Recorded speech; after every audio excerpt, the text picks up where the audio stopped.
Obrigado pela apresentação. Vamos ver se desta vez a besta não foi longe demais. E o título da apresentação está ali, exatamente, Beasts and Bots.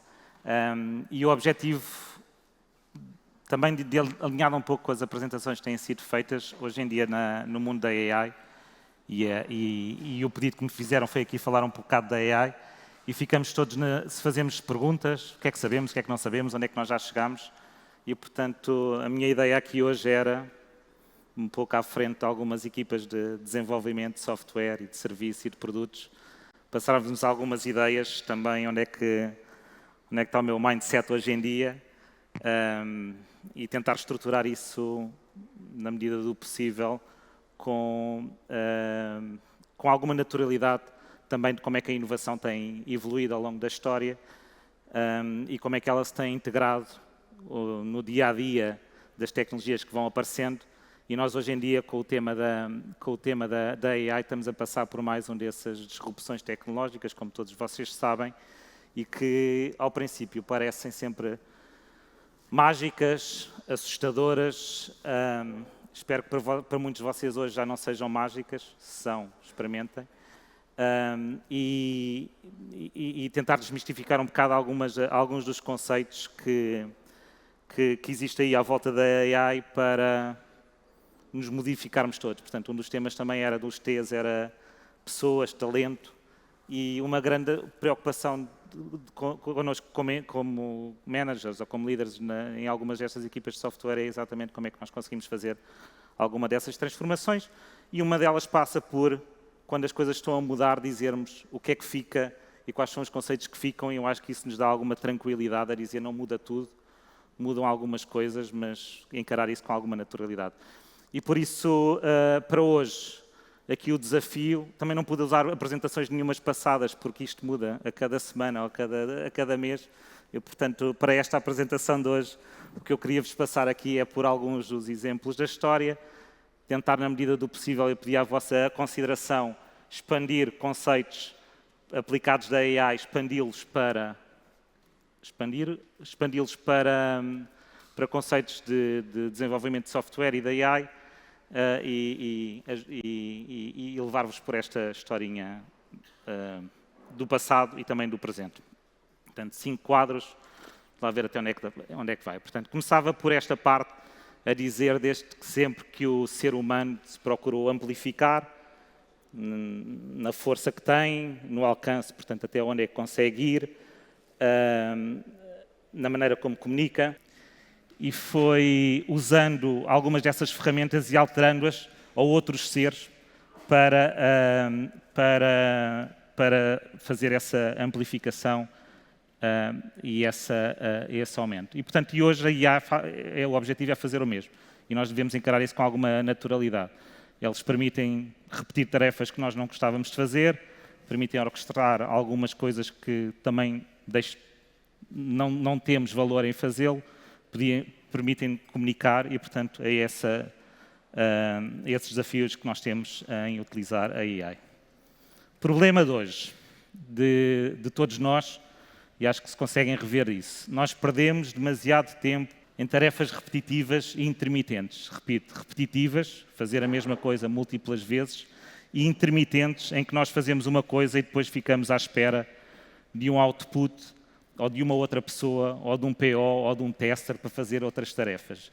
E o mindset com a AI tem que mudar para estes pontos. Tudo o que seja repetitivo nós não queremos fazer, é suposto pormos uma AI, um agente a fazer, e o tempo passa, em vez de ser intermitente, nós devemos conseguir criar formas de sistemas que, em vez de intermitência, eles sejam um contínuo e que nós consigamos usar o nosso tempo numa continuidade, pode ser não numa outra tarefa, mas conseguir criar sistemas em que não tínhamos que estar à espera de uma outra coisa, não tínhamos que estar à espera de um IDE, não à espera de uma resposta, e consigamos construir os sistemas desta maneira. Exemplo histórico.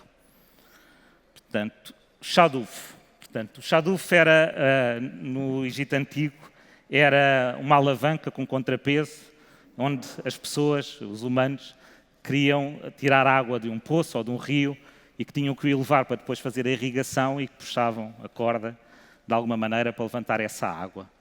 E era uma ferramenta simpática, engenhosa, mas que limitava. Ele dependia 100% do homenzinho ou da pessoa que estivesse lá a puxar a água, da força humana.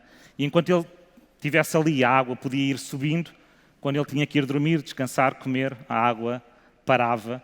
E, portanto, havia uma intermitência do ponto de vista agrícola e do ponto de vista de irrigação dos campos. E depois inventaram aí o Sakia na Núbia, portanto, também lá perto, de alguma maneira, e que a lógica era pôr uma roda e pôr um animal, um burro ou um boi, que girava de forma contínua para o humano, de alguma maneira, e a roda continuava a funcionar mesmo quando o homem não estava lá e ele só precisava dar a comida ao burro, tratá-lo, pô-lo a descansar de vez em quando, ver se o sistema estava a funcionar e, portanto, passou de um processo que era manual e intermitente para um sistema mais contínuo e escalável e que permitiu também escalar do ponto de vista dos sistemas agrícolas. E é isto que a AI também pode fazer. Ela pode ser tirar o balde que vocês têm nas vossas mãos, em que estão continuamente a ter código, que estão continuamente à espera de uma determinada output e de uma determinada compilação, e o mindset de passar de um sistema manual para uma coisa que faz por nós e de passarmos num sistema em que estamos à espera a tentar codificar ou a tentar compilar para uma arquitetura em que as coisas acontecem, avisa-me quando terminarem, é um mindset que nós devemos colocar e uma lente que devemos colocar quando estamos a utilizar a AI nos nossos dias a dias e, portanto, tentem tirar os chadufs das vossas mãos, tentem tirar o balde e arquitetar sistemas mais complexos e mais contínuos e essa continuidade é feita pensando de forma diferente. Mas perguntas também se mantêm a dizer de problemas para o futuro. Como é que nós construímos esta continuidade e não termos estas interrupções ao longo do tempo e isto a ver como é que nós construímos os nossos pipelines, quais são as ferramentas que nós temos para conseguir esta continuidade nos nossos GitHubs e de maneira a conseguir ter estes microflows, tudo o que seja repetitivo eu automatizo ou eu peço para automatizar e dessa forma conseguirmos escalar para arquiteturas. Portanto, nós eliminamos o esforço repetitivo, o próximo desafio, além de escalar, tem a ver com não ser só uma pessoa individual e nós conseguirmos criar ecossistemas, plataformas, empresas que consigam desmultiplicar este alcance e esta força que a AI acaba por nos trazer e conseguir construir isso num ecossistema. Segundo problema e segundo quadro. Os ecossistemas de desenvolvimento são lentos e difíceis de escalar. Todos nós gostaríamos de conseguir fazer mais features, conseguir fazê-las mais depressa, conseguir ter testes mais depressa. De vida técnica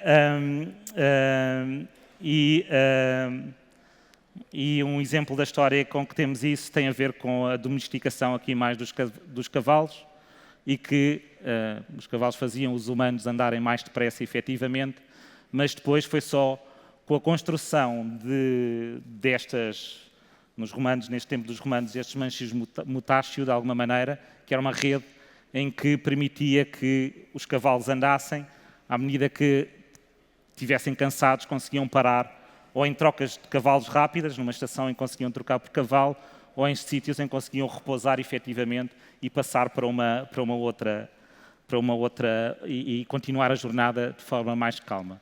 E depois apareceu uma coisa, com uns nomes assim engraçados, Velox versus Clarobularis, que tem a ver como é que os romanos acabavam por faturar algumas comunicações. Operavam de duas maneiras. Portanto, eles podiam ter mensagens que tinham que ser velozes e essa velocidade era feita pelo revezamento dos cavalos, ou poderiam ter informação que era mais crítica e mais confidencial e que era feita por apenas um portador e que demorava mais tempo naturalmente, mas que era uma operação diferente da mesma infraestrutura. E nós hoje em dia, na AI, temos que fazer também o mesmo modelo para conseguir, de alguma forma, escalar. O pessoal tem muita ideia de que a AI consegue olhar para tudo e, com isso, resolver os problemas. O meu mindset hoje não está assim. Nós não vamos ter um super modelo. A OpenAI acham que sim, que vão ter um modelo em que consegues despejar para lá tudo e com isso resolver. Acredito fortemente que não é esse o modelo que nós temos que conseguir fazer. Temos que, à semelhança dos desenvolvimentos de software, partir os problemas aos bocados e com isso escalá-lo, e escalar os problemas e resolver os problemas de alguma maneira. Vou acelerar, portanto, e isto faz com que nós depois, do ponto de vista de desenvolvimento de software, consigamos partir as coisas com coisas que vocês já ouviram nos termos do Agile, de fazer MVPs, de conseguir fazer iterações curtas, de conseguir partir o problema aos bocados. Este equilíbrio do Velox, portanto, de coisas mais rápidas, e do Cloud Redis, coisas mais lentas, vem também numa problemática que nós temos hoje em dia de usar estes LLMs e como é que nós vamos fazer este desenvolvimento destes LLMs em cenários de código. Facto. As coisas estão a andar muito mais depressa. Facto. Eu consigo efetivamente ter uma ideia e ter um protótipo ou alguma coisa funcional rapidamente, de uma manhã para a tarde ou de uma hora para a outra, e a maneira como nós vamos permitir que esses desenvolvimentos e que esse software e que esses assets que nós estamos a construir consigam existir dentro das nossas empresas, vai ter que ter um caminho necessariamente aberto para o conseguir experimentar e depois, numa dúvida daquilo que temos exercitado à data de hoje, ele consegue nascer depressa, mas depois não consegue sobreviver muito tempo. E, portanto, a maneira como nós vamos conseguir experimentar, alterar coisas rapidamente e depois como é que nós temos uma produção estável, de alguma maneira, dos assets de software que temos, é uma das dúvidas que temos que conseguir resolver e que é, em grande parte, resolvida pelo tema anterior de partir em bocados, de conseguir ter pipelines estáveis e coisas estáveis que consigam ter estes guardrails de que maneira como é que nós estamos a conseguir desenvolver, e as melhores práticas de software aplicadas aqui conseguem-nos facilmente fazer esta escala maior. Mas nós temos a escala, mas também vamos ter falhas de certeza. E a história agora é esta sobre o ShareArmy, basicamente que era um pombo, e o problema que queremos resolver com que o software é frágil se os requisitos forem completos ou inconsistentes. E este é um problema crítico na maneira como nós vamos desenvolver software daqui para a frente. E a história do pombo, que já devem todos saber, portanto, na Primeira Guerra Mundial, eles usavam uma rede de pombos, 20 mil pombos, e houve um em particular que entregou uma mensagem sobre fogo, ferido e quase sem uma asa, que acabou de chegar e mandou a informação